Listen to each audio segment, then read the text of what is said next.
Welcome back to my new blog. आप सब लोगों का मेरे चैनल में स्वागत है। और अभी बज चुके हैं सुबह के 8:30, पौने 9 हो चुके हैं अभी। और अभी जस्ट 9 बजे से पढ़ने बैठ जाऊंगी मैं। उससे पहले मैं अपना ये व्लॉग बना रही हूँ। और आपको जब मैंने बताया था कि मैंने भी रीट प्री एग्ज़ाम दिया था, वैसे तो मैंने रीट प्री एग्ज़ाम जो है 2022 में भी दे रखा है, 21 में दिया था, वो रद्द हो गया था। उसमें भी मेरे अच्छे मार्क्स आए थे। और 2022 वाला जो है मैंने आपको पहले वैसे लोग में बता रखा है, 2022 वाला है वो मेरा क्लियर हो गया था। और उसके बाद मैंने इसमें थोड़ा सा मेरा स्कोर अच्छा हो जाए इसलिए मैंने दिया था, लेकिन इसमें कोई स्कोर इतना अच्छा नहीं हुआ है। मेरे जो मार्क्स है वो आपको मैं बताना चाहती हूँ। तो मेरे जो साइकोलॉजी है, सबसे पहले मैं साइकोलॉजी के बारे में बताती हूँ। जो साइकोलॉजी है उसमें मेरे आए हैं 30 में से 23 मार्क्स। और मेरा जो हिंदी सब्जेक्ट मतलब जो हिंदी है उसमें आए हैं 30 में से 23 मार्क्स। और जो लैंग्वेज थी, कुछ लोग इंग्लिश लेते हैं, मेरे पास में संस्कृत थी, तो संस्कृत में मेरे आए हैं 30 में से 23 मार्क्स। तो इस तरह से 3 सब्जेक्ट में मेरे 23 मार्क्स सेम नंबर आए हैं बिल्कुल। कल मैंने मिलाए थे बिल्कुल आंसर की से। और जो मेरा खुद का सब्जेक्ट है उसमें मेरे आए हैं 60 में से 36 मार्क्स। इस तरह से टोटल मेरे 105 मार्क्स आए हैं, जो कि कोई इतना अच्छा स्कोर नहीं है, लेकिन बस वो कहते हैं ना कि एक एलिजिबल परीक्षा टेस्ट था या परीक्षा मान लो इसको, प्री एग्जाम था जिसको सिर्फ क्लियर करना रहता है। हाई मार्क्स का इसमें कोई रोल ही नहीं होता है, तो बस वही है। तो इसमें मेरे 105 मार्क्स आए हैं। और इसकी मुझे थोड़ी सी खुशी ये है कि वैसे तो मेरा क्लियर था, लेकिन इसे मुझे इस बार जो पेपर था वो थोड़ा सा मतलब उसका लेवल था थोड़ा सा ना, देखा जाए तो हम देते रहते हैं ना एग्जाम, इसलिए थोड़ा सा पता रहता है।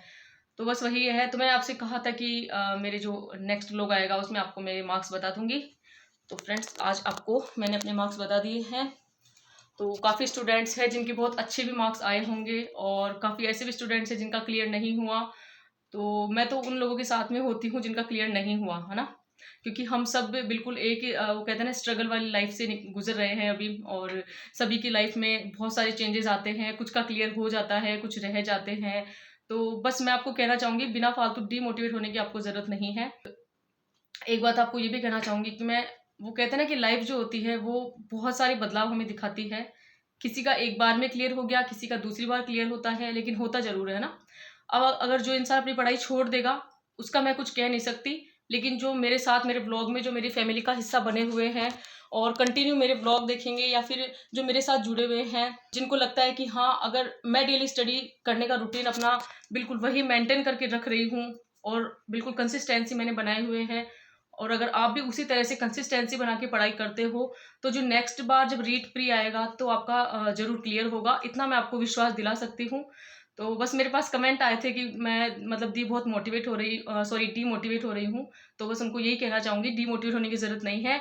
ये लाइफ है और इसमें बहुत सारे वो कहते हैं ना सभी जगह समान नहीं होते, सभी लोग समान नहीं होते, सभी की मेहनत समान नहीं होती है ना। तो सेम कुछ भी नहीं होता, सब कुछ सबके साथ में सब कुछ होता है, लेकिन वो कहते हैं ना सही वक्त आने पर। तो आपको बिल्कुल भी हिम्मत नहीं हारनी है। और एक लाइन हमेशा कहती हूँ कि मन को मत हारने देना। ये ये मैं इसलिए आपको कह रही हूँ क्योंकि हमारा जो मन होता है ना, वो अगर अंदर से टूट जाता है तो हम तैयारी करने के वो ऐसे लगता है कि जैसे हमारे माइंड माइंड में थोड़ा सा स्ट्रेस है तो हम तैयारी नहीं कर पाते हैं। और मन टूट जाता है तो हमें निराशा हाथ लगती है, उस निराशा में हम तैयारी नहीं कर पाते हैं। तो बस अपनी जो है तैयारी आप यूं ही कंटिन्यू कीजिए, और बिल्कुल एक नए जोश के साथ में फिर से तैयारी में लग जाना है। परेशान बिल्कुल नहीं होना है। और आप लोग मुझे देखो, मुझे खुद को भी सेकंड ग्रेड की तैयारी करनी है, लेकिन मेरा ना सब्जेक्ट इतने वीक है कि मैं खुद इन पे ध्यान दे रही हूँ अभी। और मुझे खुद को अंदर से लगता है कि मैं बहुत बड़ा रिस्क ले रही हूँ, बहुत ज़्यादा बड़ा, कि जो सब्जेक्ट मुझे कभी अच्छे लगे ही नहीं मुझे उनको पढ़ना पड़ रहा है। तो मेरे लिए भी बहुत बड़ी बात है ये। लेकिन वो कहते हैं ना कि मुश्किल कुछ भी नहीं है, हो सकता है हमारे लिए थोड़ा हमें समय लग जाए तैयार करने में, लेकिन मुश्किल तो नहीं है ना। तो बस हमें यही रखना है, नामुमकिन कुछ भी नहीं है लाइफ में। वो कहते हैं ना कि इम्पॉसिबल से निकल के आता है कि आई एम पॉसिबल। तो बस वही बात है। तो हमें हमारी तैयारी कंटिन्यू करनी है। जिनका प्री क्लियर नहीं हुआ है वो टेंशन ना ले, अच्छे से अपनी तैयारी शुरू कीजिए। और आगे बहुत सारे एग्जाम आ रहे हैं, उनकी तैयारी आप लोग कर सकते हैं। और जिनका क्लियर हो गया है वो रीट मेंस में लग जाए, या फिर उन्होंने कोई फॉर्म भर रखा है, या उनको लगता है कि मैं इतने से दिन में ये तैयारी कर लूंगा, तो फिर वो उस हिसाब से कर सकते हैं। हाँ, एक बात आपको और कहना चाहूंगी मैं कि जो भी सब्जेक्ट हम पढ़ रहे हैं, जैसे राजस्थान जीके है वो कॉमन है, तो वो हर एग्जाम में आता है। तो जिस भी एग्जाम की आप तैयारी कर रहे हैं तो उसे आराम से अपने सिलेबस को अपनी स्टडी टेबल पे रखिए, और एक एक टॉपिक को टिक करते हुए कंप्लीट करते जाइए सिलेबस। तो बस आपको यही कहना चाहूंगी। मैं अपना टाइमर शुरू कर देती हूँ। शुरू कैसे करता है इसको। तो फ्रेंड्स फाइनली आपसे बातें करने के बाद में अब आ चुकी हूँ मैं अपने स्टडी टेबल पे। और अब जो है 9 बजने वाले हैं। यहाँ मैं राजस्थान की पॉलिटी लेके बैठी हूँ मैं। इसका एक रीज़न ये है कि मुझे 5-6 दिन हो गए थे, मैंने जीके का कुछ भी नहीं पढ़ा था, आपको मैंने कल के ब्लॉग में बताया भी था। तो मुझे लगा आज मैं राजस्थान की जो पॉलिटी है उसकी काफ़ी टॉपिक है जो कंप्लीट कर लेती हूँ। और मुझे ये भी पता था कि आज मुझे इसमें पूरा दिन लगने वाला है, लेकिन मैं कोशिश करूँगी कि मैं 2-3 सब्जेक्ट जो है वो पढ़ सकूँ आज पूरे दिन। तो बस अभी राजस्थान की पॉलिटी में मेरा टॉपिक चल रहा है लोक नीति। और वो मतलब टॉपिक ऐसा होता है कि जैसे हमें लगता है कि हमें सब कुछ आ गया, लेकिन जैसे हम उसके थोड़े से क्वेश्चन अटेम्प्ट करते हैं ना, तब हमें लगता है कि शायद हम टॉपिक जो है हमने ध्यान से नहीं पढ़ा था। तो ये सब हमारे साथ में होता है, ये सबके साथ होता है, हम जो तैयारी करते हैं। तो मैंने सोचा कि आज क्यों ना मैं जो भी मुझे लगता है कि हाँ वो मुझे याद नहीं हो रहा है उनको एक पेज में लिख लूँ। तो एक पेज में क्या, आज मैंने जितने भी टॉपिक पढ़े थे उनको मैंने बहुत सारे पेजेस में जो इम्पोर्टेंट बातें होती है वो मैंने लिख ली है। इसका कहीं न कहीं मुझे प्रॉफ़िट होने वाला है, ये मैं अच्छे से जानती हूँ। और वो कहते हैं ना कि खुद की लिखी हुई जो नोट्स होते हैं, उन पे हमें बहुत अच्छे से विश्वास होता है और विश्वास करना भी चाहिए, क्योंकि जो खुद की हमारी सामग्री होती है ना, वो विश्वास करने लायक ही होती है। हम बहुत एफ़र्ट्स लगाकर, बहुत प्रयास से उसे बहुत मेहनत से हम बनाते हैं, हमारे हैंड रिटन नोट्स जो होते हैं। तो इसे नोट्स कहें, चाहे कुछ भी कहें, वैसे मुझे कोई तरीका नहीं आता नोट्स बनाने का। लेकिन मैं इतना सा जानती हूँ कि किसी भी बुक को अगर हम 2 बार पढ़ लेते हैं या 3 बार पढ़ लेते हैं, उसके बाद में उसके नोट्स हमसे आसानी से बन जाते हैं, और जिसे हम शॉर्ट नोट्स कहेंगे। तो फ्रेंड्स, एक बात तो आप अच्छे से जानते हैं कि जब भी हम लिख के कोई जो भी हम याद करते हैं, जो भी टॉपिक आप समझ लो, या फिर बहुत कठिन बातें जो होती है वो हमें याद नहीं हो रही होती है, और उसे हम अगर लिख कर याद करते हैं तो बहुत अच्छे से याद होता है। ये मेरी बचपन की आदत है लिख कर याद करने की। लेकिन कभी कभी जब मैं बैठे बैठे थक जाती हूँ पढ़ते पढ़ते, तो मैं घूम घूम के याद कर लेती हूँ, थोड़ा सा वॉक कर लेती हूँ, फिर बुक को हाथ में लेके घूम कर मैं पढ़ लेती हूँ। इस तरह से मेरा चलता रहता है पूरा दिन। और हर एक इंसान है वो एक जगह पे नहीं बैठा रह सकता है, तो मेरे साथ भी वही प्रॉब्लम होती है। तो प्रॉब्लम तो क्या है, मतलब ऐसे बोर टाइप का सा फील होने लगता है हमें, तो थोड़ा सा हम वहाँ से उठ लेते हैं, थोड़ा घूम के पढ़ लेते हैं।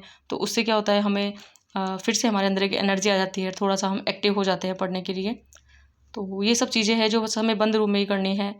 ज़्यादा ये नहीं कि अगर आप थक गए हो और बाहर जाके 1 घंटा 1.5 घंटा अपना ख़राब करके आ जाओ, उसे मैं घूमना या ब्रेक लेना नहीं कहूँगी। ब्रेक होना चाहिए, जैसे कि हमने 1 घंटा पढ़ लिया है तो मात्र 5 मिनट का ब्रेक हो जाए, जिसमें आप चाहे तो फ़ोन देख सकते हैं, चाहे तो आप कुछ खा पी सकते हैं, या फिर आप घूम सकते हैं, या आप अपनी आइज़ को थोड़ा सा रिलैक्स कर सकते हैं।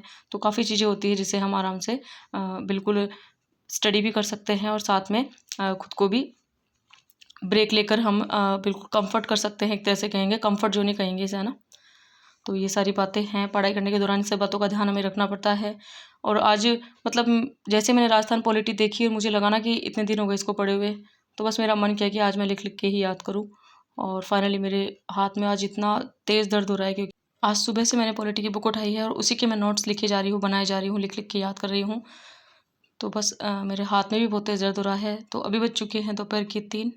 तो फ्रेंड, जब भी मैं पढ़ाई कर रही होती हूँ और 5 या 10 मिनट का जब भी मैं ब्रेक लेती हूँ, तो कभी कभी बहुत गहराई से या डीपली सोचने लग जाती हूँ। और सोचने के बाद ही मुझे ऐसा लगता है कि जो भी हम सपना देख रहे हैं गवर्नमेंट जॉब का, तो वो इतनी आसानी से पूरा नहीं होने वाला है। ये तो आप अच्छे से जानते हैं, क्योंकि दुनिया में कंपटीशन बहुत ज़्यादा बढ़ गया है, और हर इंसान चाहता है कि मेरा गवर्नमेंट जॉब में सिलेक्शन हो। तो बहुत ज़्यादा वो कहेंगे ना, एक भीड़ कहेंगे, वो बहुत ज़्यादा हो चुकी है अब। तो तैयारी भी जो होगी ना, तो उसी हिसाब से करनी होगी। ये नहीं कि कोई इंसान रोज़ाना 2 ही घंटे पढ़ रहा है तो वो काफ़ी साल निकल जाएँगे उसको जॉब लगने में। तो बस यही है, जो जितना मेहनत करेगा उसकी उसका उतना ही जल्दी सिलेक्शन होगा। ये तो आप भी अच्छे से जानते हो। तो बस मैं भी कभी-कभी सोचती रहती हूँ रूम में बैठ के, और आज मुझे लगा कि आप लोगों के साथ में शेयर करूँ। तो बस वही है कि जो गवर्नमेंट जॉब का जो भी सपना है हमारा, वो इतना तो है कि आसानी से हमें नहीं मिलने वाली है। चाहे वो मेरे लिए कह लो या आप अपने लिए कह लो, हम सब वही सेम स्ट्रगल है हमारा सबका। तो कोई अलग बात नहीं है इतनी। और एक बात और मैंने ऐसे नोटिस की है कि जो कंटिन्यू हम तैयारी करेंगे ना, तो ही हर एक चीज़ जो है वो क्लियर होती जाएगी हमारे साथ में। ऐसे नहीं कि 1 साल तैयारी की, हाँ, होता है ऐसा किसी के साथ में कि कोई किसी ने मन बना लिया है कि हाँ, मुझे इसमें सिलेक्शन लेना है, तो उनकी बहुत जल्दी भी जॉब लग जाती है। किसी की 6 मंथ तैयारी करने के बाद लग जाती है, किसी की साल भर के अंदर जॉब लग जाती है, ये बात मैं मानती हूँ। लेकिन बस इतना है कि जो गवर्नमेंट जॉब का जो सिलेक्शन होता है ना, वो इतनी आसानी से नहीं होता है। तो बस उसके लिए मैं आपको कहना चाहूँगी कि जो कड़ी मेहनत जिसे कहते हैं ना, वो हमें करनी पड़ेगी। और कड़ी मेहनत का मतलब वही है कि बहुत सारा स्ट्रगल है, वो हमें अभी झेलना है। तो फ्रेंड्स, मुझे भी अब है ना कभी कभी लगता है कि जैसे मेरे कुछ सब्जेक्ट क्लियर नहीं है ना, तो ऐसे लगता है कि बहुत ज़्यादा से ज़्यादा टाइम जो है वो हमें स्टडी को देना चाहिए, ऐसा मेरा मानना है। और पढ़ाई को ही ज़्यादा टाइम देने से यही होगा कि हमारे जो टाइमिंग हम ज़्यादा स्टडी को देंगे तो ज़्यादा से ज़्यादा चीज़ें हम कवर कर पाएंगे, डेली रूटीन में हम ला पाएंगे उनको। और अगर हमने एक एक मिनट की वैल्यू को नहीं समझा तो बस वही है, टाइमिंग समय तो निकल ही रहा है। अगर आप उस एक मिनट में पढ़ाई करोगे तब भी वो निकल रहा है, और अगर नहीं करोगे या उसको वेस्ट कर दोगे तब भी निकल रहा है। मैं तो ऐसा बहुत सोचती हूँ। और समय की जो वैल्यू है उसे हम सबको समझना है। और अगर हम जितने भी स्टूडेंट्स हैं या हम जितने भी लोग तैयारी करते हैं, उसी के दौरान हमें इन सब बातों का मतलब, जैसे समय है तो उसकी वैल्यू को हमें समझना ही है। बहुत ज़्यादा ज़रूरी है हम सबके लिए इसको समझना। तो फ्रेंड्स, मेरे पास एक कमेंट आया था कि यदि आप घर के काम के साथ में और पढ़ाई को साथ में रखते हुए व्लॉग बनाइए, तो प्लीज़ मैं आपको कहना चाहूँगी ये मैं अभी नहीं कर सकती हूँ, और इसका आपको रीज़न बताती हूँ। क्योंकि इन दिनों में मेरा जो पूरा फोकस है वो मेरे जो टॉपिक है उनको क्लियर करने में है, और मैं बार बार फ़ोन को हाथ में नहीं लेती हूँ। अभी आपको बिल्कुल सही बता रही हूँ मैं जो भी ब्रेक लेती हूँ ना, उसमें 1 या 2 मिनट फ़ोन देखती हूँ। और मेरा बिल्कुल भी ऐसे नहीं लगता कि मुझे हर वक्त फ़ोन को हाथ में लेना चाहिए। और अभी जो मैं ये व्लॉग बनाती हूँ उसमें भी मैं, आप देखा करो, 3-3 4-4 घंटे से मतलब गैप लगता हुआ आपको दिखाई देगा। तो उतनी देर में मैं फ़ोन को हाथ में लेती हूँ, तो मैं नहीं बना पाऊँगी। और अगर मैं घर के काम के साथ में दिखाऊँगी तो मेरा उसमें घर के काम में टाइमिंग ज़्यादा लग जाएगा। एक तो मैं फ़ोन यहाँ पड़ा रहता है, घर का काम करके जल्दी से अपनी स्टडी टेबल पे आके बैठ जाती हूँ। और हाँ, एक चीज़ और भी है, जब मैं ब्रेक लेती हूँ ना कभी-कभी, तो मैं घर का काम भी करके आ जाती हूँ। ये मैंने बिल्कुल शुरू से मेरी आदत है कि मान लो जैसे मैंने ब्रेक लिया, 2 घंटे पढ़ ली और उसके बाद मैंने ब्रेक लिया, तो मैं कभी अपने लिए चाय बना के ले आती हूँ, कभी मैं बर्तन साफ़ करके आ जाती हूँ। तो इस तरह मैं ब्रेक टाइम में घर का काम कर लेती हूँ। इतना आपको बता सकती हूँ मैं, लेकिन अभी दिखा नहीं सकती। दिखा जब सकते हैं जब हमारे पास में कोई एग्ज़ाम ना हो, या फिर हमारे सारे टॉपिक अच्छे से थोड़े-थोड़े क्लियर हो, या हमारे पास बहुत लंबा समय हो तैयारी करने का, तो मैं बिल्कुल आपके साथ में शेयर करूँगी। लेकिन अभी सच बता रही हूँ आपको, बिल्कुल भी मन नहीं होता मेरा फ़ोन को इतना हाथ लगाने का। तो इसीलिए बस अब ये जो एडिटिंग है वो भी मैंने बताया था रात को करती हूँ जब मेरी पूरी पढ़ाई हो जाती है, और मुझे एक अंदर से संतुष्टि मिलती है कि हाँ, मैंने आज का जो दिन है वो थोड़ा कवर कर लिया अच्छे से। तो फ्रेंड्स, बस वही है, थकान यहाँ पे आपको मेरे फेस पे दिख रही होगी। बहुत ज़्यादा थकान हो जाती है कई बार पढ़ने से, तो इसके लिए मैं आपको सॉरी कहना चाहूँगी। और वैसे मैं व्लॉग बना लेती हूँ, लेकिन बस वही है कि घर का काम दिखाऊँगी तो फ़ोन को रखूँगी, फिर मैं घर का काम करूँगी, फिर आपको दिखाऊँगी, फिर आऊँगी, फिर यहाँ स्टडी करूँगी, फिर फ़ोन ऑन करूँगी। तो इससे क्या, फ़ोन मेरे हाथ में ज़्यादा से ज़्यादा आएगा। और मुझे ये वाला रूटीन अभी नहीं अपनाना है कि मैं फ़ोन को ज़्यादा से ज़्यादा हाथ में लूँ, क्योंकि अभी मेरा बहुत सारा टाइम है वो एडिटिंग में भी चला जाता है। जब मैं व्लॉग एडिट करती हूँ मेरा बहुत सारा टाइम उसमें ख़राब हो जाता है, तो टाइम की थोड़ी-सी कमी है मेरे पास। तो बस वही है, इसलिए मैं घर के काम के साथ व्लॉग नहीं दिखा पाऊँगी अभी। स्टडी टेबल में बैठी रहती हूँ तो फ़ोन को लेके मैं अपना जो व्लॉग है वो थोड़ा-सा व्लॉग वगैरह बना लेती हूँ, ताकि आप लोगों के साथ में शेयर कर सकूँ। बाकी इसके अलावा अगर मैं काम के साथ में दिखाऊँगी तो मेरा टाइमिंग ज़्यादा ख़राब होगा, और मेरा पढ़ने का टाइम है वो थोड़ा कम हो जाएगा, जो कि मुझे बिल्कुल भी नहीं करना है। क्योंकि हमें पढ़ने की टाइमिंग को बढ़ाना है यहाँ पे, उसे कम नहीं करना है। तो बस इसके लिए मैं प्लीज़ आपको सॉरी कहना चाहूँगी। आई होप आप मेरी बात समझ गए होंगे। और इतना तो मुझे अच्छे से अपने आप पर भी विश्वास है, और आप सब लोगों पर विश्वास है कि हम हाउस का काम करते हुए ही पढ़ाई करते हैं।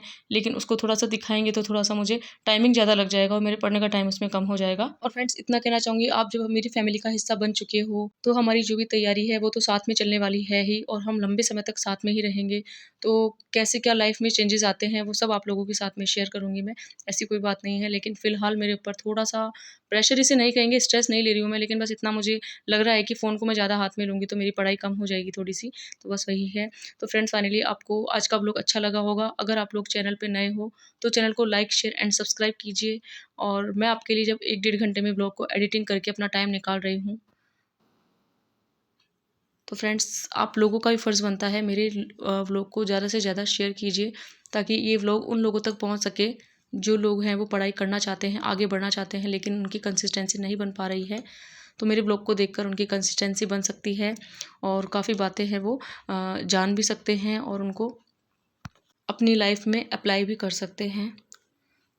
तो फ्रेंड्स, फाइनली रात के बज चुके हैं 9:45, और आज का जो मेरा टाइमिंग है वो इतना ही हुआ, ज़्यादा नहीं हो पाया। मिलते हैं किसी नेक्स्ट व्लॉग में। Thanks for watching.